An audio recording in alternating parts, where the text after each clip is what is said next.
This is Football Night in America, served by Applebee's. Hello, everyone. Liam Q with Tony Dungy, Rodney Harrison, Mike Florio is with us as well. We'll get to Steve Kornacki to break down the playoff possibilities in just a second, but let's begin. New Orleans, Philadelphia. Jalen Hurts brought in for a spark for the Eagles. He provided the spark. Did New Orleans blow their chance here at the 1 seed?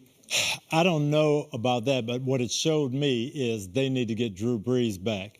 We had all this hype on Taysom Hill and, what he's going to bring to the table. Drew Brees is the conductor of that offense, and they need him back if they're going to make a move in the playoffs. Taysom Hill, in the time that he's played, he's been great, and he's given them an opportunity to let Drew Brees rest. But when he comes back, they definitely need that experience and just all that knowledge and information that Drew Brees provides. And I'll say this, the 1 seed is important for New Orleans. They are so much better at home if they don't want to have to go up to Green Bay in January. And I'll tell you this, Coach, Green Bay has the number 1 seed right now. There's no way Aaron Rodgers, at his age, with an opportunity to rest at home and take a week off, there's no way they're giving up that number 1 seed, Liam. And it's so big considering the number 1 seed. You'd either play in the dome, Drew Brees, no elements, or potentially you have to go through Green Bay. Let's bring Mike Florio in here. Your thoughts? Well, the Philadelphia Eagles last year were 5-7, backs against the wall. They found a way to dig out of it. This is their most impressive win of the year, beating the Saints with Drew Brees, with Taysom Hill. Either way, they had been a very good team. Now, Jalen Hurts comes in, provides the spark. Good news, bad news, because Hurts kind of becomes the guy now, and the bad news is they're trying to set up a trade market for Carson Wentz. Good luck with that, because they're selling this idea that they still believe in Wentz. No one's going to buy that if Hurts keeps playing well. Hurts is the guy, and they're going to have to figure out how best to get themselves out of this mess with Carson Wentz. But if they find their guy in Jalen Hurts, it's the proverbial good problem to have. And if you're Doug Peterson, don't even mess around with this. Name Jalen Hurts the starter this week, avoid all the distractions, and let him play. He deserved it. He earned it. And you know what else I liked? He actually played to Jalen Hurts' strength. They called plays that allowed Jalen Hurts to be himself. I don't know if they did that for Carson Wentz. All right, you mentioned rest for Drew Brees. There's no rest ever for Steve Kornacki. All right, NFC, let's take a look at the top of the NFC East right now. Yeah, some big movement. Well, NFC East, and we can also show you for that top seed you're talking about in the NFC. Here's the current standings, and you see Green Bay again now in control of first place. They have the tiebreaker over the Saints, and what may be more significant as you look ahead for the Packers and the Saints, look what's next for both of them. For Green Bay, they got to play the Panthers next week at home. The PFF analytics model says there's an 80% shot the Packers are going to beat Carolina next week. Meanwhile, the Saints, they play the Chiefs. Only a 30% shot, at least according to our model, that the Saints are going to knock off the Chiefs. So potentially, you've got the Packers moving into first place with a tiebreaker over the Saints now. Here is a chance for the Packers to get separation next week in that battle for the top seed. We also have the Rams up here, about an 11% shot for the Rams. They're going to need a lot of help, going to need a lot of things to break their way. But really, it's the Packers who suddenly have that opportunity for that first spot in the NFC. And then you mentioned the battle there. This is for number 1. How about the battle for number 4? Number 4 is the NFC East. Whoever wins the NFC East is going to get the 4th seed and get that home game in the playoffs. And you can see the big development here today is Washington. Washington getting the win against San Francisco. Meanwhile, the Giants losing to Arizona today. So suddenly it's Washington a game up on the Giants. And look at this, a 71% shot that Washington will make the playoffs. The Giants now under 20%. By the way, Eagles fans, sorry, you got that huge upset win over the Saints.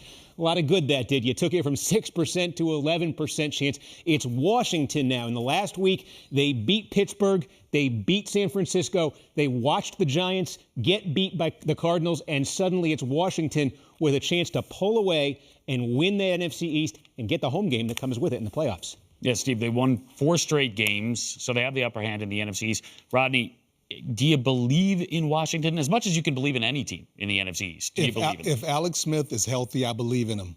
If Dwayne Haskins, if he has to lead, then I don't believe him. They have a great defense. The defense is keeping them in the game, but I don't believe in Dwayne Haskins. They have no chance with him. Well, I would say they have a chance if they play smart.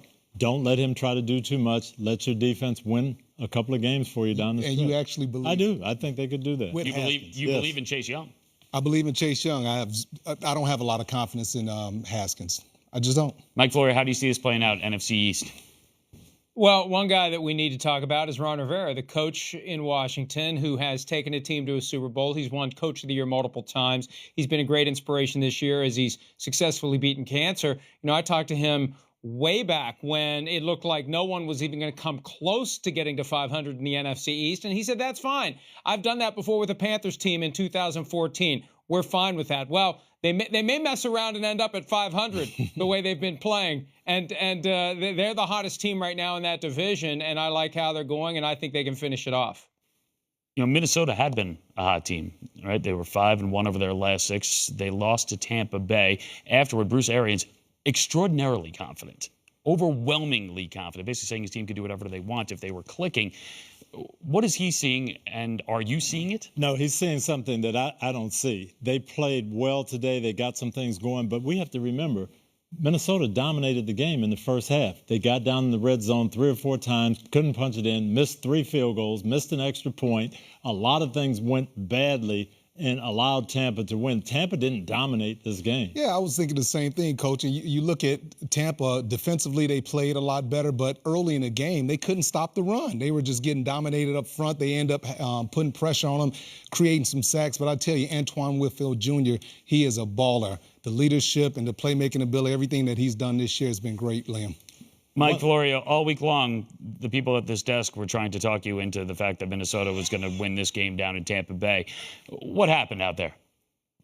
Well, when you have opportunities early to score points and build momentum and you blow them, that opens the door for the home team to wake up and come back and pull away like they did. And this Buccaneers team desperately needed to get a win to get on the right track after losing 3 out of 4 games. They couldn't afford to lose to the Vikings because then they would have fallen behind the Vikings in the playoff field in the NFC because they both would have been 7-6. Minnesota would have had the tiebreaker. So they had to win this one. They had 2 weeks to get ready. They still have things they have to work on. But they've got 2 games coming up against the Falcons. And no excuse to not win both of those. No excuse to not finish out with victory, and get to the playoffs, and then we'll see what they can do. Let's go back over to Steve.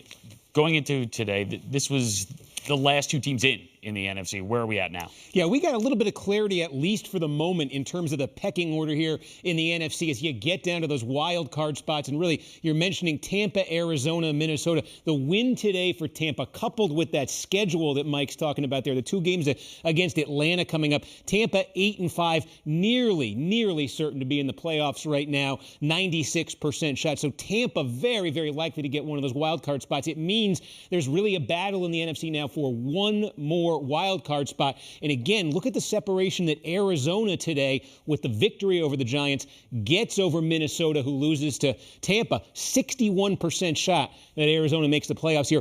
Minnesota now down under 20%. Again, a lot of what that reflects here, part of that is the remaining schedule. Minnesota still has to play New Orleans here. Arizona could have some speed bumps too, but there's a question now with a 1-game lead for Arizona over all these other teams. Is it possible, when you look at the remaining schedule for these teams, for them to actually catch Arizona and make up that game? That's a very significant game that is Arizona now leads the rest in the battle for that 7th wildcard spot. Yeah, you see a couple teams up there at 100% in the NFC in Green Bay, New Orleans. Over in the AFC, obviously, the Kansas City Chiefs, they are into the postseason. They clinched the AFC West. They beat Miami today. Patrick Mahomes, though, 3 interceptions on the day. Ronnie, did you learn more about Miami or about Kansas City? Well, I already know about Kansas City and you know what they do and how great Patrick Mahomes is, but I learned a lot about the Miami Dolphins. For them to be missing so many players and everything that Brian Flores did this offseason was not to beat the Patriots or Buffalo Bills, was to compete against the Kansas City Chiefs. And I thought they gave a heck of an effort. They were missing some starters at linebacker. The only problem is they have to be able to run the football. You have a young quarterback that's limited. He can't throw the ball down the field consistently. You have to be able to run the football, and they weren't able to do that, Coach. They couldn't, but what did impress me was when they got down 20, they didn't fold. That's right. Xavier Howard made a great play, interception that got some momentum. Tua Tagovailoa took them down twice to score. They needed 1 stop, and of course they couldn't get it. But still, to be able to fight and compete against the defending champs when you're down 20, that showed me something. Yeah, a lot of people say you can't take anything away from a loss. I was like pumped because I know Brian Flores, he has to be pumped to see his team compete and stand up to the Chiefs. And like you talked about, not give up. And to your point about the running game, a team that's very banged up at running back, Mike Florio, for Kansas City, I mean, at this point, it's nitpicking, right? I mean, there were 3 interceptions by Patrick Mahomes, but we kind of week in, week out, we say they don't put teams away. These games are tight. These are the champs. They should be burying teams. You spoke to Patrick Mahomes after the game. What was the vibe? Well, he told me that earlier this year they were actually surprised by the fact that all these teams were coming after them as aggressively as they did, which is a little surprising. The Super Bowl champion kind of knows that going in, but they've made the adjustment. They've gotten used to it. They don't get down. They don't point fingers. They don't try to blame anyone. They just focus on fighting their way through adversity when they get to these moments where a team is doing well. And you guys were talking about the Dolphins. One thing that Mahomes told me about Tua Tagovailoa, because he talked to him after the game, they share an agent, so they have a relationship through the agent. He said he was impressed that Tua didn't try to do too much when the Dolphins fell behind. Patrick said that when he was a young quarterback, he'd try to score 20 points on one throw if he could, if they were in a hole. Not that it happened very often, but he was impressed by Tagovailoa's willingness to stay patient when it would be easy to give into the temptation to try to do too much. All right, let's stay in the AFC because Indianapolis and Las Vegas, that was a key game. It was right on that dividing line. You had Indianapolis, the last team in. Vegas, I believe at that point, was the first team out. So Indianapolis, a resounding win. They put up a ton of points on the board. How dangerous do you really believe the Colts are late in the season and into the postseason? The Colts could make some noise in the postseason because they have a defense that takes the ball away. They can make plays on defense. And they have what a lot of people don't have is a dominant offensive line. They've got runners who can pound you.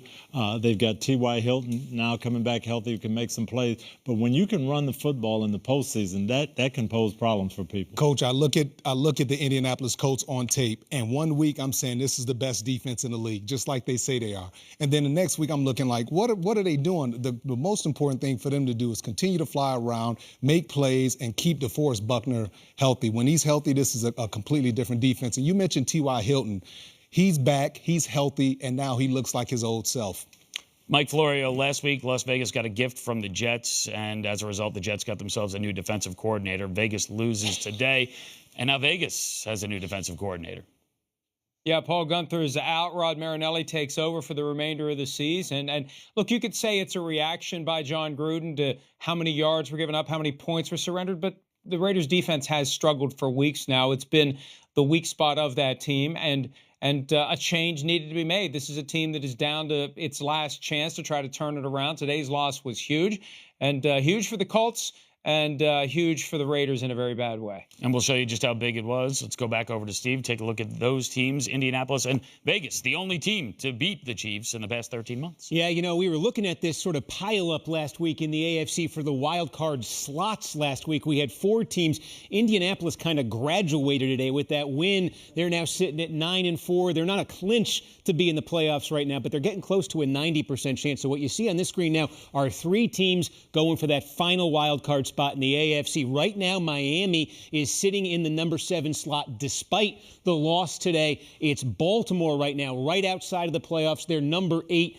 with the loss. The Raiders in the 9 spot now, 7-6. What's interesting here is the Dolphins may be in right now in the standings. There's only a 39% chance, according to our analytics model, they'll actually make the playoffs. Meanwhile, it's a 56% chance that the Ravens get in. Why? I mean, look at the schedule here. The Ravens have a tough one tomorrow with Cleveland, but after that, Jags, Giants, Bengals.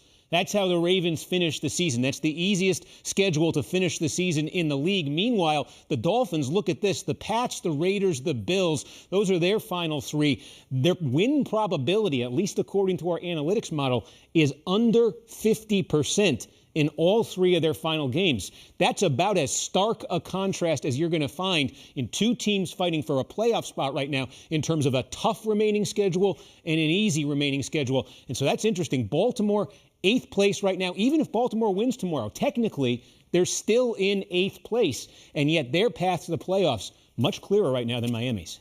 Nice way to finish for the Baltimore Ravens, as you see their percentage there at 56. Time for the speed round. Let's begin with the defense you most trust. Tony. I still trust New Orleans right now. I think they're the best defense playing right now. I agree with Coach. They had a letdown, but I still trust New Orleans. Mike Florio? Yeah, do I trust any defense right now? Is there any defense that we trust? I mean, really, the Steelers, I guess if they can get an offense to go along with it, and it's hard to say you trust the Saints after what they did against a rookie quarterback today. So I'm going to say none of the above. No trust issues right now for Mike Florio. We move on. Biggest disappointments, Rodney. What do you have? Yeah, it's the New Orleans Saints, right? Losing to Philly. That's a disappointment. The Raiders in a big game at home that they had to win, coming up flat. That was a disappointment too. Mike Florio? Yeah, I think the Saints were the biggest surprise. I think the Packers having a tougher time with the Lions than expected was a bit of a surprise, but they got the W. That's all that matters. Not going to be disappointed in a team that wins and then goes up to the #1 seed in their conference. It's got to be the Saints. Thank you, Liam. Yeah, listen, good point. Had to be said. Unsung hero from Sunday. Mike Florio, you start. Jeez, I liked it when we used to get these in advance so I could at least think about it. I don't know. Let somebody else go. I'm going to say Jalen Hurts. I mean, he gave Philadelphia a spark. They were dead in the water. I didn't think it was going to happen. I thought he'd get swallowed up, and he played a great game. That's like a really tough question because that's making us really think. Well, we can go back to Florio if you want to. Go back to Florio. I got one now. All right. I got one now. Okay, go ahead. I got one now. One of the guys I talked to, Hassan Reddick, he had 5 sacks. He didn't even know he had 5 sacks. He never had more than 2 sacks in any game of football in his entire football career, all the way down to Pee Wee. And so, yeah, unsung hero. Although we kind of sung his praises. That's the thing. We sing the praises of the guys who are good. It takes a little time to figure out the guys we've overlooked. We don't overlook anybody. Well, the minute you say that much nice about someone, they're no longer unsung. But go ahead, Rodney. Let me tell you who my unsung hero is. It's clear, the isn't guy it? that works the board. Now, this is amazing. This is my guy right here. That's right. That's my unsung hero. Path to the White House, the path to the playoffs, politics, football. Steve Kornacki, the unsung hero. Easily. My guy. Love it. And I think that's how we'll cap it. For Steve, for Rodney, for Tony, for Mike Florio, I'm Liam McHugh. Thanks so much for joining us.